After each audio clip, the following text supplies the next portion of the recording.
एक समय की बात है। एक गांव में सफेद साड़ी वाली चुड़ैल का आतंक था।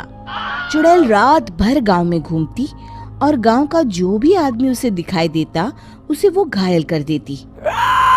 अरे कोई तो बचाओ, मर गया रे। एक रात हरिया अपने खेत से अपने घर लौट रहा था कि तभी अचानक उसके सामने चुड़ैल आ जाती है।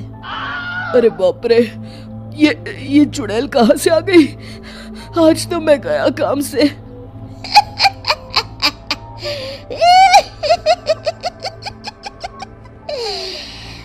आज मुझे मेरा शिकार मिल गया। अरे चुड़ैल दीदी, मुझे छोड़ दो। जैसे ही चुड़ैल हरिया की तरफ बढ़ती है, हरिया वहां से भाग जाता है और अपने घर के दरवाजे पे पहुंचता है। अरे भगवान, जल्दी से दरवाजा खोलो, मेरे पीछे चुड़ैल पड़ी है। हरिया की पत्नी जल्दी से दरवाजा खोल देती है। अरे आप इतना हाफ क्यों रहे हैं? अरे मेरे पीछे चुड़ैल पड़ी है, आज तो मैं बाल बाल बच गया। जल्दी से सभी दरवाजे और सभी खिड़कियों को बंद करके बत्ती बुझा दो। तभी चुड़ैल हरिया के घर के पास पहुंच जाती है। अरे वो आदमी कहाँ गायब हो गया? मैं भी देखती हूँ आखिर कब तक बचेगा। मैं अपने शिकार को इतनी आसानी से नहीं छोड़ती। इतना कहकर चुड़ैल वहां से चली जाती है। वहीं दूसरी तरफ हरिया और उसकी पत्नी दोनों अपने घर की खिड़की से ये सब देख रहे होते हैं। अरे बाप रे, ये तो बड़ी डरावनी चुड़ैल थी। अगले दिन ये बात आग की तरह पूरे गांव में फैल जाती है और धीरे धीरे लोग चुड़ैल के डर के मारे शाम होते ही अपने घरों से बाहर निकलना बंद कर देते हैं। कुछ दिनों के बाद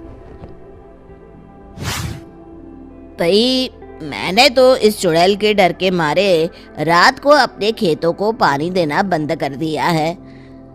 कहीं मेरी फसल सूख गई तो मैं तो कहीं का नहीं रहूंगा।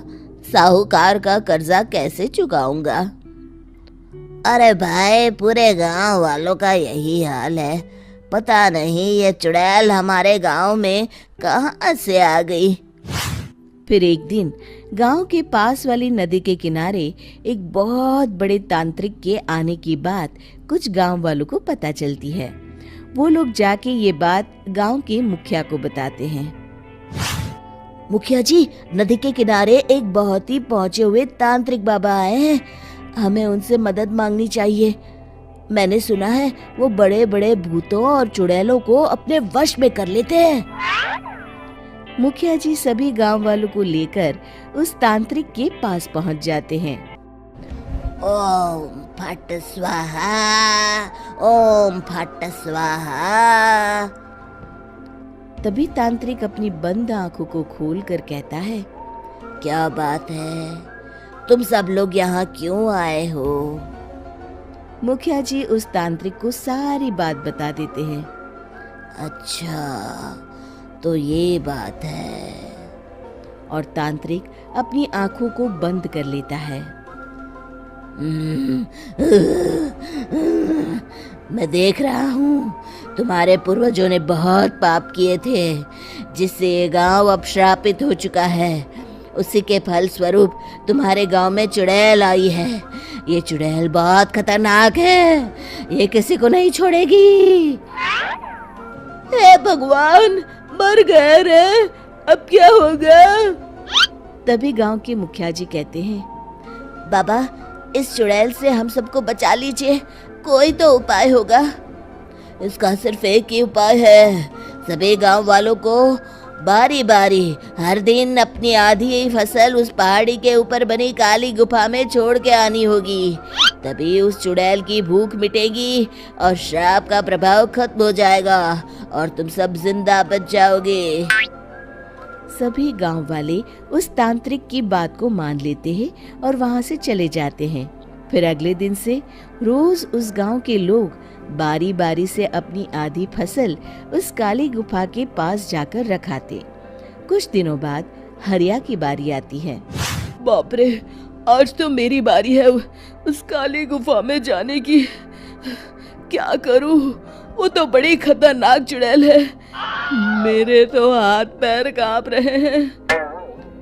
फिर हरिया डरते डरते अनाज की बोरियां अपनी बैलगाड़ी में लाद देता है। तभी हरिया की पत्नी उससे कहती है, देखो जी, संभल के जाना और किसी भी हालत में शाम होने से पहले वापस आ जाना। उस चुड़ैल का कोई भरोसा नहीं है जी। हरिया बैलगाड़ी में बैठते हुए कहता है, भगवान, मैं क्या वापस आऊंगा? लगता है अब तो मेरी खबर ही आएगी।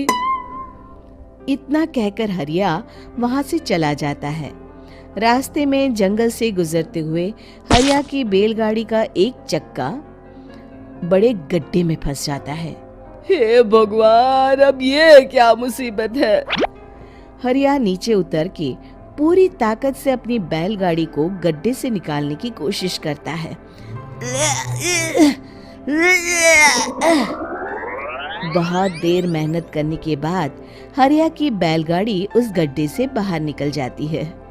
हे भगवान, अब तो शाम होने वाली है।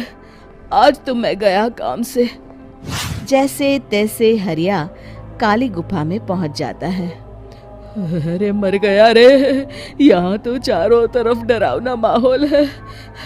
मैंने यहाँ आने में बहुत देर कर दी, कहीं चुड़ैल नाराज ना हो जाए। हरिया अनाज की बोरियां वहां रख के जैसे ही जाने लगता है, तभी उसे किसी के आने की आवाज सुनाई देती है। हरिया एक कोने में छुपकर अंदर देखने लगता है। चुड़ैल वहां आती है और फिर अपने चेहरे से नकली चुड़ैल का मुखौटा निकाल देती है। हरिया ये देख के हक्का बक्का रह जाता है। तभी चुड़ैल कहती है, भैया यहाँ आना। आज तो बहुत अनाज आया है, इसे मिलाकर अब हमारे पास ढेर सारा अनाज जमा हो गया है। कल ही हम इसे शहर में बेच आएंगे और माला माल हो जाएंगे। तभी अंदर से नदी के किनारे वाला तांत्रिक बाहर आता है। अरे, ये तो तांत्रिक बाबा है। हाँ, अब तो हम दोनों की जिंदगी मजे में कटेगी। गांव वालों को बेवकूफ बनाना इतना भी मुश्किल नहीं था। लोग तो तुम्हें सच में असली चुड़ैल समझते हैं। हाँ, तुमने सही कहा। अब ये गांव वाले चुड़ैल के डर से जिंदगी भर इस काली गुफा में अनाज पहुंचाते रहेंगे।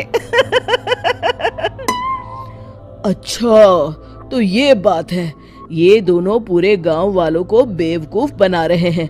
अभी जाकर सबको बताता हूँ। हरिया उन दोनों की पूरी बातें सुन लेता है और जल्दी से वापस गांव में आता है। गांव वालों को पूरी बात बता देता है। इससे पहले वो दोनों हमारा अनाज लेकर शहर जाए, हमें उन दोनों को पकड़ना होगा। उधर दूसरी तरफ नकली तांत्रिक और नकली चुड़ैल बनी औरत एक बड़ी गाड़ी में सारा अनाज लाद के वहां से निकलने की तैयारी कर रहे होते हैं। जल्दी करो, इससे पहले हमें कोई देख ले। हमें यहाँ से निकलना होगा। और तभी वो दोनों देखते हैं कि सामने से सभी गांव वाले अपने अपने हाथों में मशाल लेके आ रहे हैं। दोनों बुरी तरह डर जाते हैं। रुक जाओ, तुम दोनों का भांडा फूट चुका है। अरे मर गए रे, ये गांव वाले कहाँ से आ गए? तुमने क्या सोचा इतनी आसानी से यहाँ से निकल जाओगे? ये अनाज हमने अपने खून पसीने से दिन रात खेतों में मेहनत करके उगाया है। दोनों मुखिया जी के पैरों में गिर जाते हैं। हमें माफ कर दीजिए, हम दोनों एक नंबर के कामचोर हैं। बिना मेहनत किए पैसे कमाना चाहते थे। हाँ, अब हम आगे से मेहनत मजदूरी करके पैसे कमाएंगे। हमें कुछ मत करना, हमें छोड़ दीजिए।